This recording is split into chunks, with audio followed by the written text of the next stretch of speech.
Bonjour à tous, je suis Thomas, le responsable du service d'aide à l'intégration scolaire du Centre Les Personnages.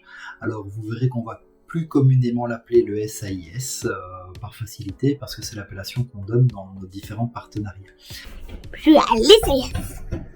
Alors, le service d'aide à l'intégration scolaire du Centre Les Personnages vise à faciliter l'intégration scolaire de jeunes qui présentent un handicap moteur et qui suivent un enseignement ordinaire. Le service intervient dans plusieurs établissements scolaires, d'enseignement maternel, primaire et secondaire, et se situant sur le territoire de Jambes et environ. Nous limitons géographiquement notre intervention pour maximiser la qualité du temps scolaire et les apprentissages au sein des écoles. L'équipe du SAIS elle est composée de 5 éducatrices et de moi-même responsable, et nous intervenons principalement pour répondre aux difficultés concrètes quotidiennes que le jeune vit au sein des écoles, mais surtout en fonction de son handicap moteur. Alors ça veut dire que ça s'articule sur plusieurs axes de travail principaux. Le premier sera vraiment un axe qui travaille sur les adaptations matérielles et logistiques. Donc nous allons réfléchir en partenariat avec les écoles sur l'aménagement des classes, l'aménagement du matériel, en collaboration avec les thérapeutes du centre évidemment, ergothérapeutes, kinés, et donc pour rendre le quotidien et l'environnement immédiat du jeune le plus adapté possible à une scolarité la plus normale possible. Le deuxième, vraiment favoriser le maintien de l'autonomie. Alors ce maintien de l'autonomie, on va le favoriser en agissant au niveau du nursing, en agissant sur des aides au niveau des repas, au niveau des habillages, au niveau du transport de matériel et de l'accessibilité. Donc ça c'est vraiment quelque chose qui va être un travail quotidien et pas de réflexion, mais vraiment un travail de terrain sur l'accompagnement de tous les jeunes. Un des axes de travail essentiels supplémentaires, c'est que nous assurons l'organisation des thérapies du jeune au sein du centre de réadaptation ambulatoire des Personnages. Donc nous sommes en collaboration avec les écoles pour pouvoir organiser et intégrer dans la mesure du possible ces moments de thérapie dans les horaires scolaires, pour ne pas surcharger des journées qui sont déjà bien remplies et très éprouvantes, et physiquement et mentalement pour les jeunes que nous accompagnons.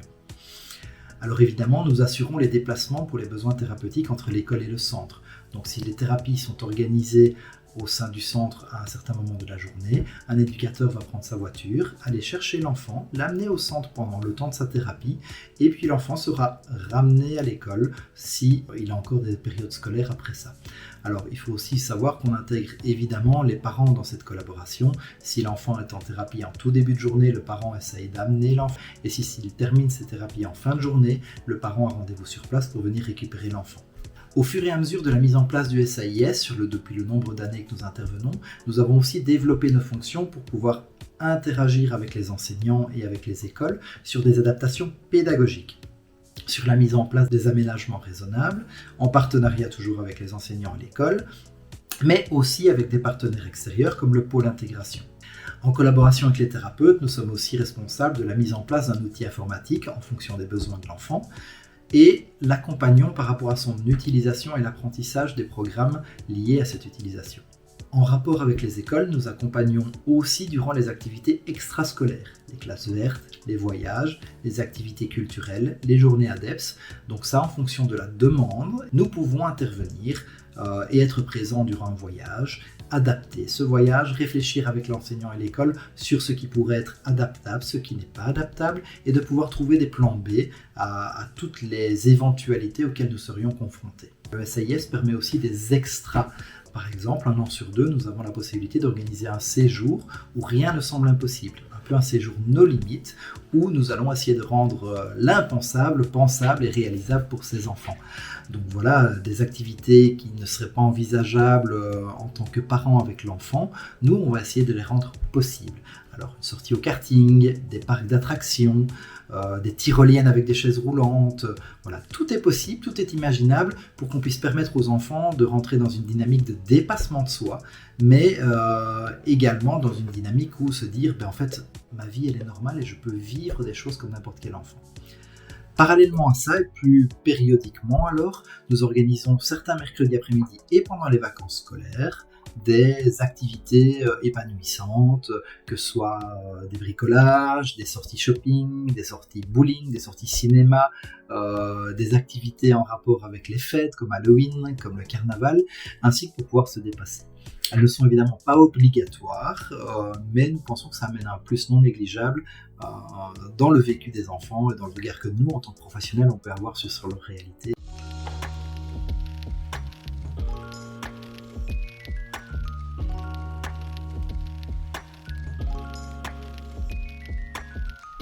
Comment se passent généralement les trajets avec les enfants? Ça se passe bien, c'est l'occasion pour nous de faire un peu le point avec eux sur ce qui se passe à l'école, si ils ont des difficultés, si avec les copains ça fonctionne bien avec les institutrices, faire un petit peu le point, parler un peu de tout et de rien, de ce qu'ils ont fait le week-end, nous raconter un petit peu des petites choses. C'est un moment d'échange qui est important parce qu'on n'a pas toujours le temps en classe de le faire ou aller au personnage quand ils viennent, c'est pour les thérapies, donc c'est des moments privilégiés. Et les enfants, ils vivent ça comment, eux, d'après toi? Je pense que les enfants vivent ça bien. C'est un moment individuel et je pense que on a déjà eu le cas où parfois il y a des enfants qui vivent une difficulté avec un camarade de classe ou une ambiance un peu plus tendue ou quoi. Donc ça permet de faire un sas de décompression et donc je pense qu'ils le vivent bien. Maintenant c'est l'occasion pour eux aussi, on l'a déjà expliqué, mais le SAIS permet aux enfants de venir en thérapie pendant leur journée, donc ça, c'est plus facile au niveau de l'organisation familiale de faire les thérapies pendant la journée. Alors est-ce que tu pointerais des difficultés qui sont liées au trajet par rapport à ton travail journalier?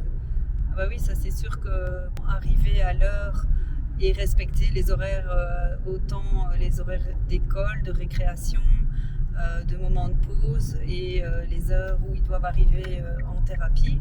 Et donc on doit arriver à l'heure, sinon du coup ils n'ont pas leur demi-heure ou leur forfait de thérapie. Et donc il faut calculer toujours avec laisser une marge d'erreur parce que on n'est jamais on a toujours la possibilité de se retrouver derrière une manifestation de tracteurs ou un feu rouge. C'est sûr que les difficultés de la circulation, ça, on ne sait pas les gérer à l'avance. Et donc, il faut anticiper pour qu'ils arrivent à l'heure. Et puis, comme ça, c'est une partie de notre boulot qui est importante, c'est de leur offrir ce service-là.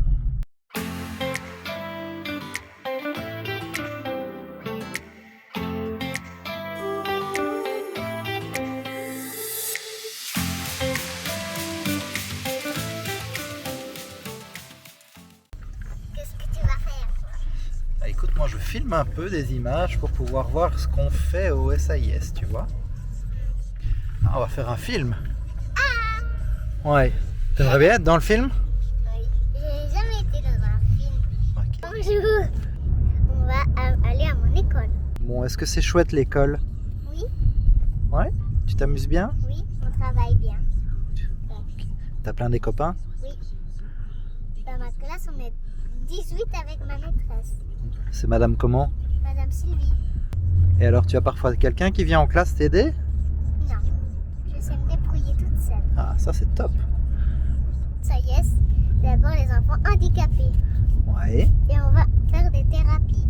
Ok. Et moi, aujourd'hui, j'ai fait des thérapies. Et tu as fait quoi comme thérapie? Je fais de l'ergo et c'est comment ça s'appelle? Je sais pas. Si, j'ai Claire. Chez Claire, la psychomotricité? Oui. D'accord. Et tu fais d'autres thérapies que celle-là? Oui, je vais la kiné. D'accord. On va.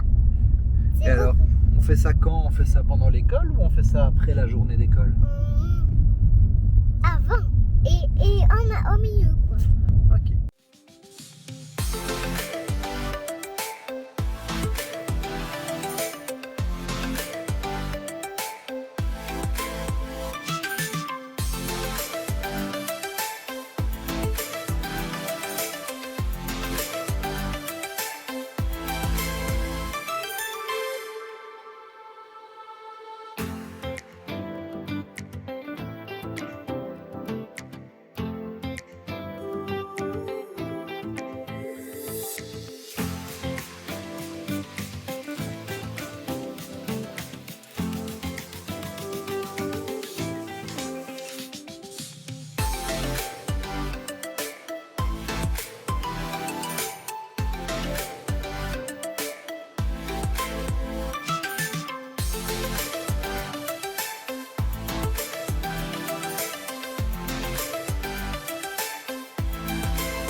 Au quotidien, comment se passent vos journées? À quoi ressemblent vos journées type? Est-ce qu'il y a une journée type? Une journée type, en théorie, il y en a une, mais dans la pratique, c'est tout à fait autre chose, évidemment. Donc une journée, elle commence, on arrive tout aux alentours de 8 heures. Première étape, c'est on check les horaires. On fait les présences. Et en fonction de ça, on part toutes sur nos missions. On voit s'il n'y a pas d'absents. S'il y a des absents, il faut tout recalculer. On recalcule l'itinéraire, souvent. Donc voilà, l'itinéraire, on entend les missions de chacun. Et voilà, et puis on part sur nos missions qui sont l'accompagnement en classe, les soins, les trajets vers les thérapies. Donc on va chercher les enfants à l'école, on les amène au centre et puis on les ramène à l'école. Voilà, je vous dis quelque chose. Parfois des réunions avec les parents, les professeurs, les thérapeutes. Ainsi que des missions, excursions ou accompagnement en sortie scolaire. Et toute gestion des imprévus. Oui, bien sûr. La gestion des imprévus, c'est vrai que ça prend une grosse partie de notre journée en général, parce que la journée type, elle est belle sur papier, mais voilà. Est-ce qu'on peut dire que votre travail est monotone du coup? Pas du tout. Du tout. On n'a jamais 2 journées les mêmes.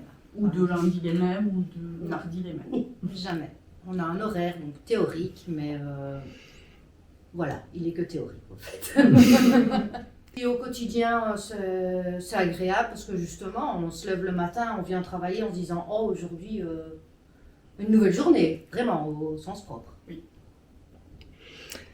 Dans la même vague, quels sont les grands défis que vous rencontrez au quotidien? Le défi horaire, arriver à l'heure. Oui, c'est vrai. Pas nous arriver à l'heure, hein, que les enfants soient à l'heure là En thérapie. Oui, ou à l'école. Donc voilà. Diriez-vous qu'il y a des situations qui sont particulièrement compliquées à gérer dans votre quotidien et dans votre travail? Ça, la gestion, le plus compliqué, c'est la gestion des horaires entre guillemets des enfants, donc de leur quotidien à eux, en sachant que nous, on doit pallier à tous les imprévus. On est une équipe et donc on peut compter les uns sur les autres et donc ça peut alléger notre journée aussi. Okay. Là, on parle du pratico-pratique, mais par rapport au pédagogique ou par rapport au projet en tant que tel ou par rapport à la gestion des personnes. Parfois, la gestion des émotions, c'est vrai que on travaille avec des enfants, ils sont touchants, ils nous émeuvent au quotidien, ils nous époustouflent au quotidien. On nous chamboule au quotidien. Voilà, donc oui, ça, on apprend à gérer, je pense. Et à gérer les leurs aussi. Oui, c'est ça. Les nôtres et leurs. Et les leurs, tout à fait. Alors là, plus personnellement, qu'est-ce qui vous procure le plus de satisfaction dans votre travail? Moi, le voir grandir et s'épanouir, là, quand je vois un enfant qui est pleinement épanoui là où il est, je me dis que j'ai gagné, au fait. Voir leur changement du début quand ils sont arrivés. Et il y en a certains, c'est très très très marquant, quoi. Pour moi, ce seraient les petits moments partagés avec les enfants au quotidien, dans les moments scolaires ou extrascolaires, sur les trajets ou au moment sanitaire, soins, des choses comme ça. C'est vrai qu'on a un petit moment avec eux. Oui, Ne fût-ce qu'en voiture, on on profite. peut bien se marrer. Oui, moi je vous rejoins sur les trajets en voiture, ces petits moments qu'on a en individuel avec eux. Et c'est vrai que ce que j'ai particulièrement aimé, c'est aussi pouvoir s'intégrer dans la classe et du coup trouver des petites adaptations qui vont faciliter leur quotidien. Et parfois c'est pas grand chose. Si vous deviez expliquer votre mission en une phrase, en un mot, à quelqu'un qui ne connaît pas du tout ce fonctionnement ou le service, qu'est-ce que vous diriez? En une phrase. Ouf. Accompagner. Oui, vraiment, accompagner. Être à côté de. Ouais, être à côté de l'enfant. Et l'aider à aller là où il veut aller, au fond. Y a-t-il une histoire ou un enfant qui vous a particulièrement marqué? Sachant que vous avez tous un bagage différent hein, au niveau de votre ancienneté. Mais... Il y en a plein. Les enfants un enfant qui vient, qui court dans les bras pour chercher un câlin, un moment de réconfort, ou un enfant qui est en dessous de tout et qui a besoin d'aide et qui ne sait plus vers qui se tourner, qui vient te chercher, qui se blottit contre toi. Enfin voilà, tu te dis où c'est magique. Oui, il y en a plein. Pour moi, ici, ça fait pas très longtemps que je suis dans le service, mais voir l'évolution d'un enfant qui est passé des salles et puis qui est complètement scolarisé, et jusqu'à l'évolution là, elle va être réorientée, et voir toute cette évolution là, cette petite poulette, ouais, c'est porteur. Voilà, tu accompagnes un enfant en journée adepte, en journée sportive, et tu lui permets de... Donc un enfant qui est en chaise, tu lui permets de faire du ballon sauteur, tu vois les étoiles dans ses yeux, voilà, tu as tout gagné. Leur permettre de participer au voyage classe verte, classe de mer, où ils peuvent participer comme les autres activités, pouvoir aller en classe ski, et participer comme les autres aussi. Et les voyages dans tout ça? Des moments de dépassement de soi. Partager des moments repas, des moments jeux de société, soins, des moments mis au lit, des câlins du soir, des endormissements. Des Uno interminables. Des jeux de société des jeux interminables. où on a des fous rires pendant 3 heures. Et moi, ce qui me marque de l'extérieur d'avoir jamais fait de séjour ici avec vous, c'est toutes les adaptations que vous mettez en place tout au long de ces séjours, quoi. Les bateaux, les kayaks, le lacemo, il y a vraiment plein de trucs, il y a des kartings, il y a du tir à l'arc. Oui, l'idée pendant ces voyages, c'est évidemment de leur faire vivre tout ce qu'ils ne pourraient spécialement pas vivre en famille, parce que ça demande une organisation complexe pour les parents, et on peut comprendre qu'à un moment donné, ils se fatiguent ou qu'ils ne le sentent pas possible. Nous, on va essayer, je dis bien, mais en majorité, je pense qu'on y arrive, de faire en sorte que ces moments-là soient possibles. Le fait d'être seul, c'est pas trop difficile, parce que vous êtes livré à vous-même quand vous êtes parti avec les enfants en accompagnement. Ça peut faire peur. Sur le moment, on fait un peu ce qu'on peut, et après on adapte et C'est la richesse de notre équipe, en fait, c'est qu'on échange beaucoup sur nos actions. On n'est jamais vraiment seul, non, c'est vrai.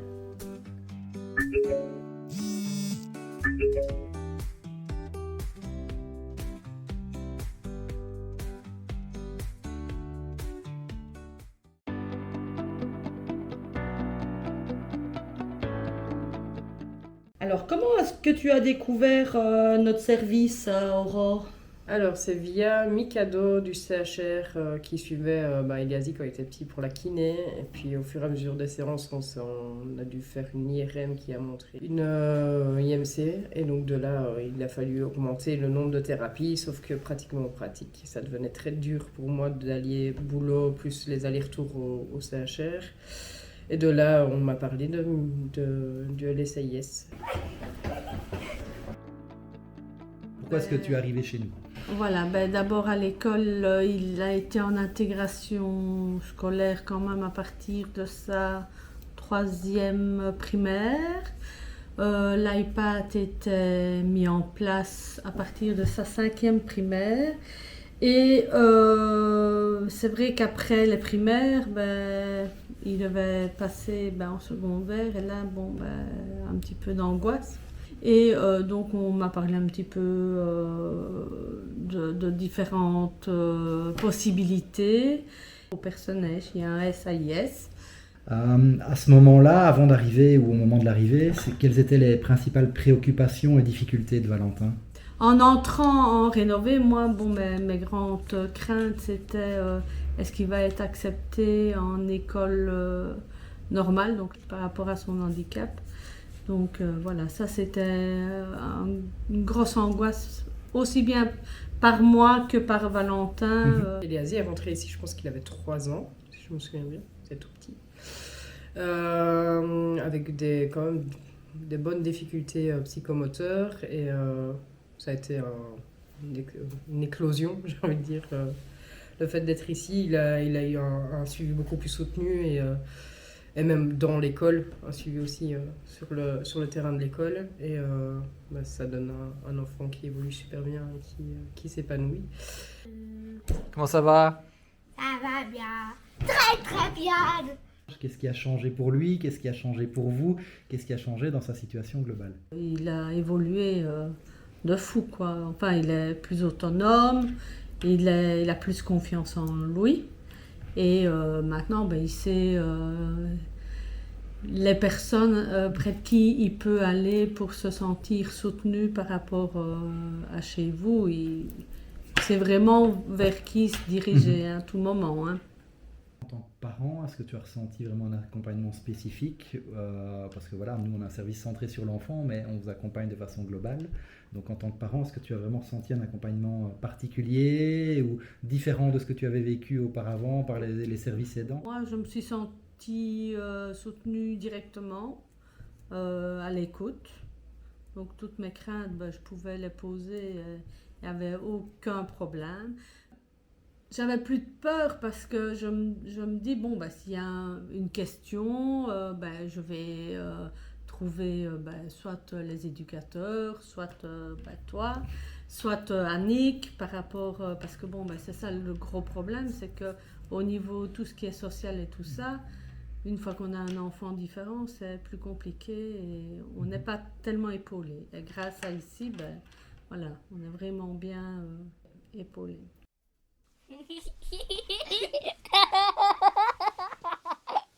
Ton ressenti par rapport à l'accompagnement de ton enfant en classe?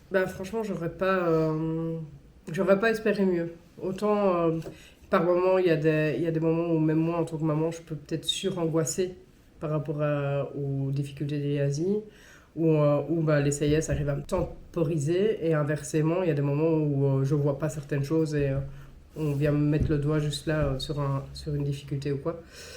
Et je pense que ça s'équilibre super bien. Ce qui est génial, je trouve, avec votre service, c'est que donc ils sont suivis. Donc l'école, c'est de 8h à 15h, je fais grosso modo. Et ce qui est génial, c'est que vous prenez pendant ces heures-là et pas après. Donc au niveau cumul de fatigue pour lui, ça l'aide vraiment à ne pas avoir des journées trop longues. Donc ça, c'est génial. Et en plus de ça, le fait que vous êtes stratégique à le prendre à des moments clés, au moins il ne loupe pas trop le cursus scolaire normal. Aurais-tu une anecdote ou un souvenir particulier Je pense que chaque moment est un moment qui peut tourner en anecdote. En tout cas, quand je vais le rechercher, il y a toujours une ambiance de dingue. Donc. Un truc qui m'avait fortement touchée, c'était à l'époque où il était en maternelle, où ça se passait pas super bien pour Eliazi dans son école, et que en fait j'étais venue et que tu m'as dit tracasse pas, j'ai pris le gamin parce qu'il était sous la table quand je suis arrivée à l'école et c'était pas le moment normalement où il avait SIS, et il était venu ici en snooze-alone, et donc à choisir entre rester sous une table ou être en snooze-alone. Enfin, j'avais adoré ce moment-là parce que je me suis dit waouh, je peux vraiment faire confiance. Je crois que ça a été vraiment un moment clé. J'avais déjà confiance avant, mais que là je me suis dit ouais, en fait elle réagit un peu comme moi j'aurais réagi, et donc voilà.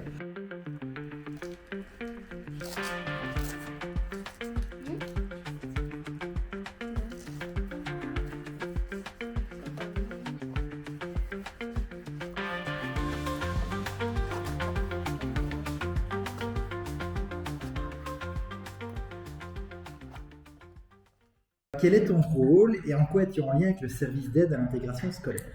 Donc, je suis professeure à l'Institut Sainte-Marie qui se situe juste en face des Personnages. Je suis titulaire en première et en général, j'ai très souvent dans ma classe de première au moins un élève qui vient des Personnages.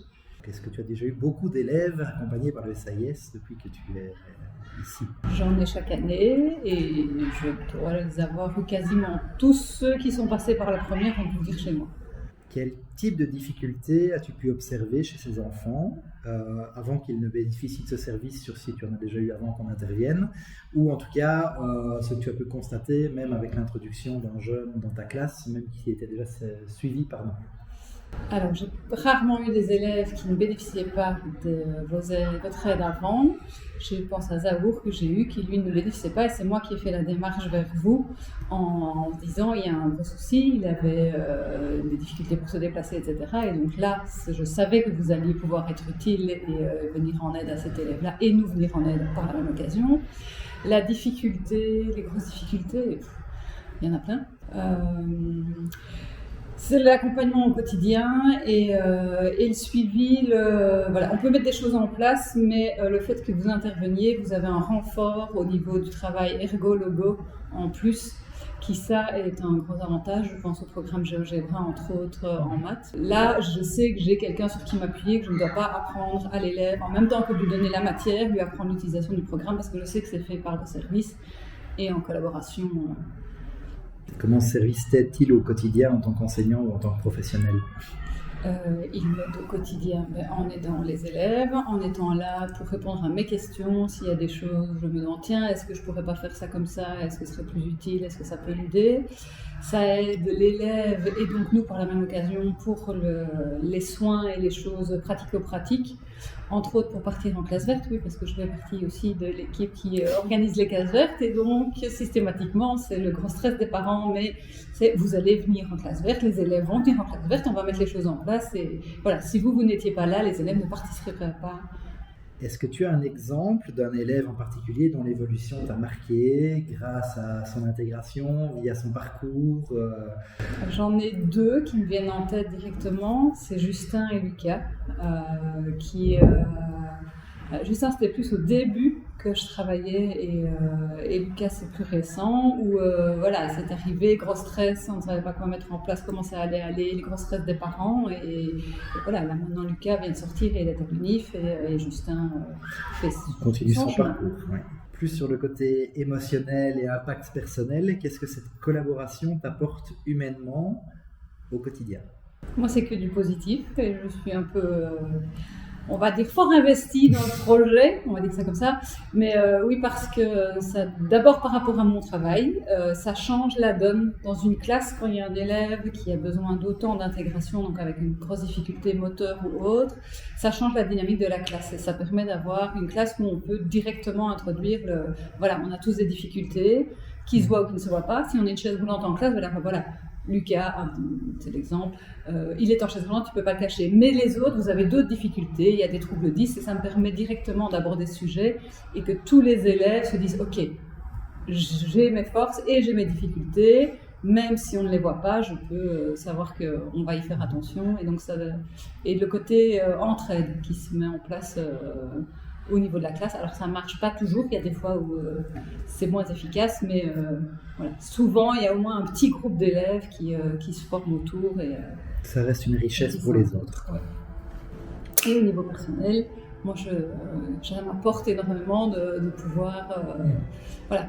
Mes élèves, c'est un peu mes enfants, moins quand même que les propres enfants, mais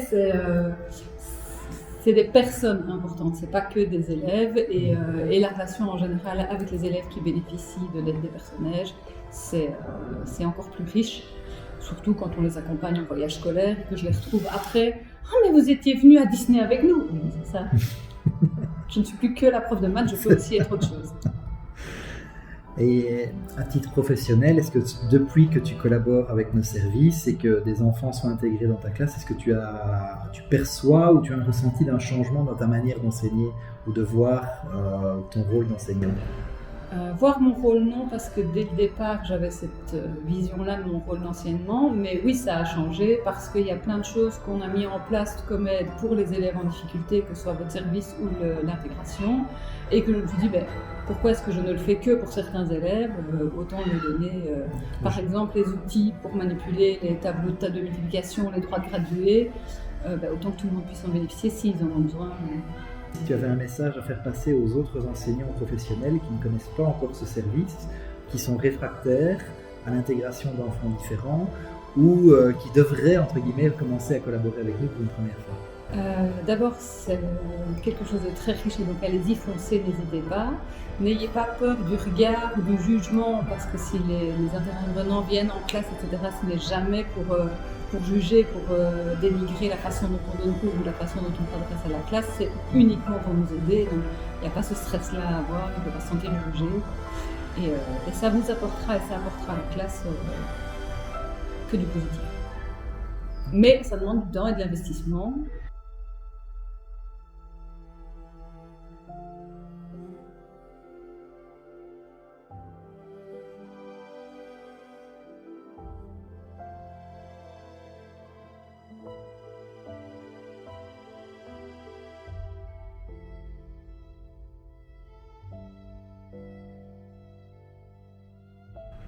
Voilà, je suis à Louvain-la-Neuve, je vais aller rejoindre Lucas qui nous a gentiment invité pour nous faire part de son vécu au SAIS.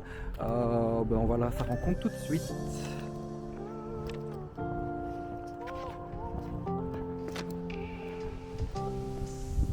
Salut Lucas. Salut Thomas, ça va? Ouais, merci de nous accueillir. Allez, je te suis.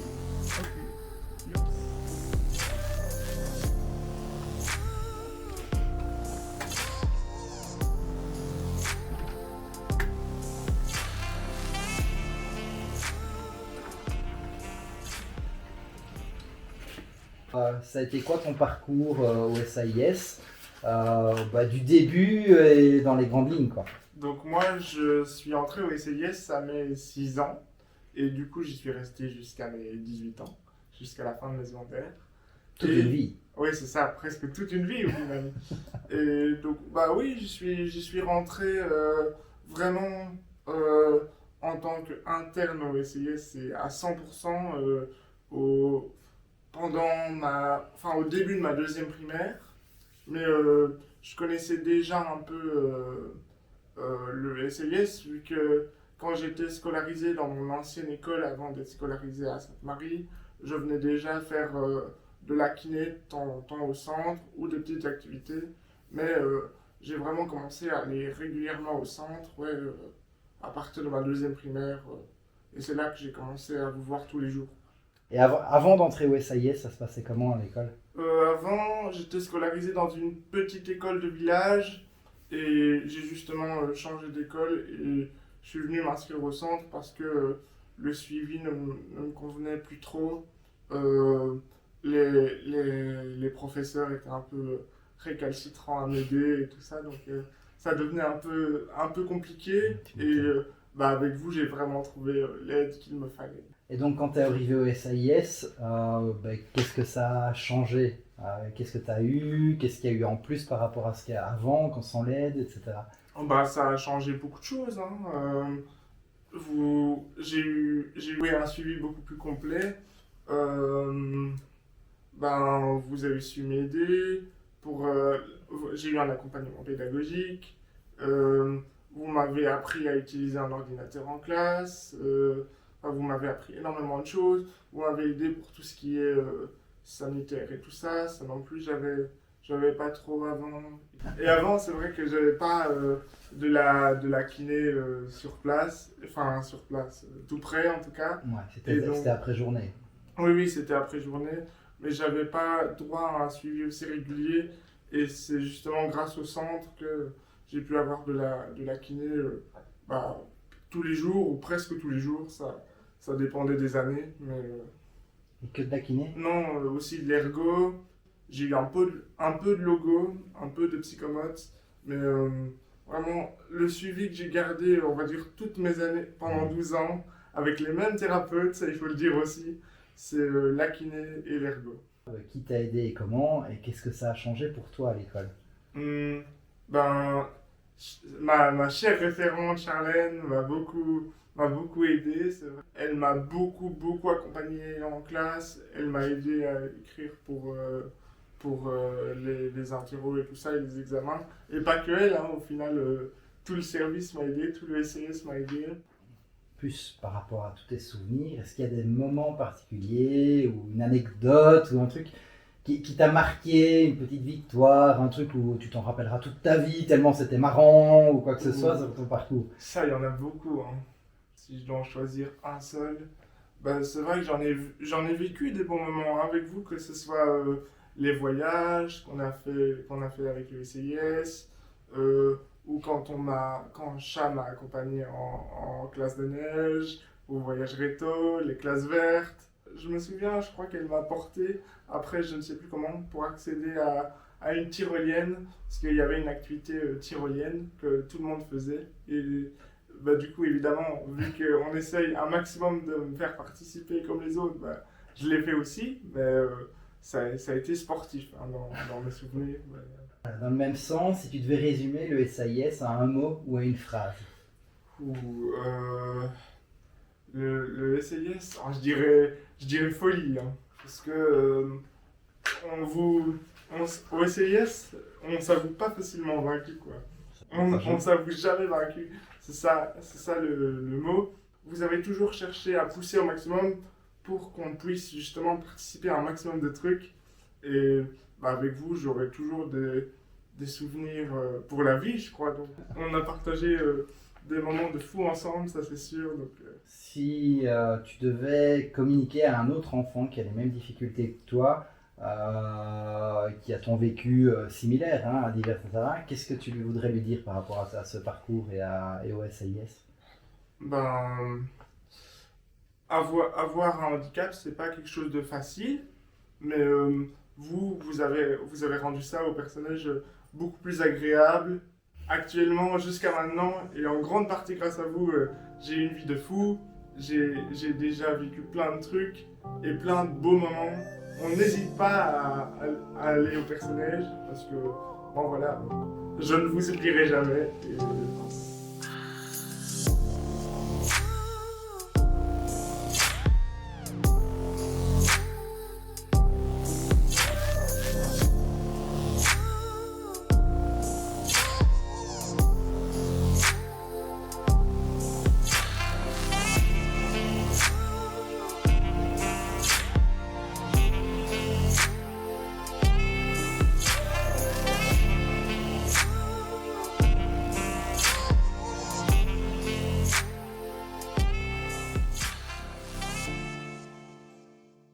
Bonjour, je m'appelle Sophie, je suis la maman de Gaspard qui a été longtemps pris en charge au centre des personnages, qui a commencé tout petit et qui a arrêté en 2021 je crois. Et tu pourrais du coup nous parler un peu du parcours de Gaspard. Alors Gaspard il est arrivé ici tout petit, en fait on a su dès la naissance que Gaspard serait différent. On ne savait pas trop comment il serait différent, donc d'abord ça a été difficile d'accepter qu'il serait différent, mettre le mot handicapé. Je connaissais le SIS et les personnages parce que Stéphanie accompagnait un petit garçon dans la classe d'un frère de Gaspard, un grand frère de Gaspard, donc je savais que ça existait. Et quand on nous a parlé des personnages, je savais que ce service existait, mais on se disait toujours mais non, il n'est pas handicapé. Et on a été encouragés par notre entourage et puis finalement on est venu voir et on s'est dit oui, c'est vraiment un chouette accompagnement pour lui. Voilà. Comment s'est passée la prise en charge de Gaspard? Qu'est-ce qui a changé pour vous et pour lui quand il a intégré le service du SIS? Alors Gaspard il a commencé au SIS dès qu'il est entré à l'école en fait, tout de suite. Donc on n'a pas connu avant l'école sans. Gaspard, il a toujours été chez lui ici. Il a toujours adoré venir. Il aimait beaucoup ses thérapeutes, il aimait beaucoup les éduques. Il était super heureux. Et puis pour nous qui travaillions tous les deux, on le récupérait à 4 heures et toutes ces thérapies étaient faites. Et ça, c'est fabuleux parce que j'ai connu l'expérience sans SIS plus tard. C'est très différent de devoir, après l'école, encore courir chez l'ergo, logo, kiné. Voilà, donc ça change toute la vie. Et puis c'est une famille, c'est vraiment une famille. Gaspard a eu un parcours particulier par rapport à certains enfants du SIS. Il est venu, il est parti, il est revenu. Oui, alors il est venu, et puis quand il était en primaire, il est passé en enseignement spécialisé. Et donc là, il ne pouvait plus bénéficier de l'accompagnement du SIS. Et c'est à ce moment-là qu'on a vraiment dégusté parce que déjà l'école était loin, donc il partait très tôt le matin en car, il partait à 7h30, il revenait à 5h30. Et puis il fallait encore, après ça, aller chez les kinés, ergo, c'était vraiment très très très très lourd. Et quand il a été question de lui trouver une école en secondaire, la question se posait aussi, enseignement spécialisé, enseignement ordinaire en intégration. Moi j'ai vraiment préféré tenter l'ordinaire pour qu'il puisse à nouveau rebénéficier de l'accompagnement du SAIS parce que je me disais il sera tellement mieux accompagné, curieusement, d'aller dans l'enseignement ordinaire alors que c'était effectivement trop compliqué. Enfin, il n'était pas à la hauteur au niveau pédagogique, mais il a été beaucoup mieux accompagné avec l'encadrement du SAIS que s'il avait été dans le spécialisé où il était vraiment moins bien suivi, moins aidé. Voilà. Et il a connu aussi une partie du Covid, du confinement, où il avait ses thérapies en vidéo avec Cathy, sa logo, qu'il n'a pas lâché. C'est d'ailleurs la seule qu'il n'a pas lâché, parce que l'école l'a complètement abandonné. Il a été déscolarisé pendant presque 2 ans. Et le seul lien, c'est Cathy. Et je me souviens qu'à cette époque, moi j'étais en télétravail hyper hard, et c'est les éducateurs du centre qui venaient chercher Gaspard à l'école et qui le ramenaient à la maison pour les thérapies, dès qu'ils ont pu recommencer à faire les thérapies sur place. Et donc, voilà, même à ce moment-là, le centre a été incroyable. Ça, c'est dingue. Si tu devais nous citer quelques petites victoires que tu as vécues, tu nous dirais quoi? Bon, il y en a beaucoup. Déjà, le plus important, je pense, c'est que Gaspard, il a appris à manger ici, au centre, avec Cathy Salogo. Quand il était petit, il avait vraiment des gros problèmes de déglutition. Il était suivi à Woluwe par un kiné spécialisé dans la déglutition et qui nous avait dit « Oui, il mangera peut-être un jour tout seul, mais ça sera très long et très compliqué, c'est vraiment pas sûr. » Et bon, ça a duré longtemps. Et je pense que Gaspard a mangé sa première tartine quand il avait 5-6 ans. Et jusque-là, d'ailleurs à l'école, c'est un éducateur du SAIS qui allait lui donner sa petite panade à midi, parce qu'il mangeait des bouillies semi-liquides. Et aujourd'hui, Gaspard, il mange vraiment de tout, et avec plaisir. Et ça, c'est vraiment important. Après, il y a plein d'autres choses. Mais c'est vrai que c'est une belle victoire. Et il est très sociable, il est parti en voyage à Disneyland, je me souviens, tout petit, il avait 3 ans et demi, et tout petit, et il logeait, vous aviez logé de nuit, je crois, et tout le monde me disait, enfin, il va partir, t'es sûr? Et moi, je disais, oui, avec eux, oui. Et ça s'était passé sans problème, et il a toujours adoré les séjours. Donc il est toujours parti avec grand bonheur, alors qu'il est hyper anxieux et stressé avec les étrangers en général. Petite anecdote? Quand il a eu la reine, ça c'était rigolo parce que Gaspard supporte pas qu'on lui fasse des bisous. On peut pas le toucher, donc là je l'avais bien drillé en lui disant Gaspard, si la reine veut te faire un bisou, il est interdit de faire comme ça. Et finalement la reine lui a donné la main. C'est une femme intelligente, et puis c'était un mercredi, elle lui a demandé ce qu'il allait faire et il a dit ah, mais moi je vais au ping-pong avec papy, parce que son papy venait beaucoup le conduire et le chercher. Elle lui a dit, mais tu sais, en Belgique, on a un grand champion en ping-pong, il s'appelle Jean-Michel Sèvres. Gaspard, il a dit, ah, mais moi, je connais un autre champion. Il s'appelle Léon Lissens. C'est le nom de son papy. Qui a effectivement été champion de Belgique en ping-pong, en vétéran. Mais voilà, il était super fier de parler de son papy. Et après, quand on lui a demandé, alors, comment tu as trouvé la reine? Il a dit, elle avait un bête polar orange. Parce qu'elle avait un tailleur et que lui, je crois qu'il s'attendait à la voir avec une longue robe et une couronne. Et il était très déçu du polar orange de la reine. Voilà, c'est rigolo, je trouve. Si tu devais résumer le SAIS en un mot, que dirais-tu, Sophie? Génial. Franchement, ouais, c'est une équipe qui a apporté énormément à Gaspard, mais à nous aussi.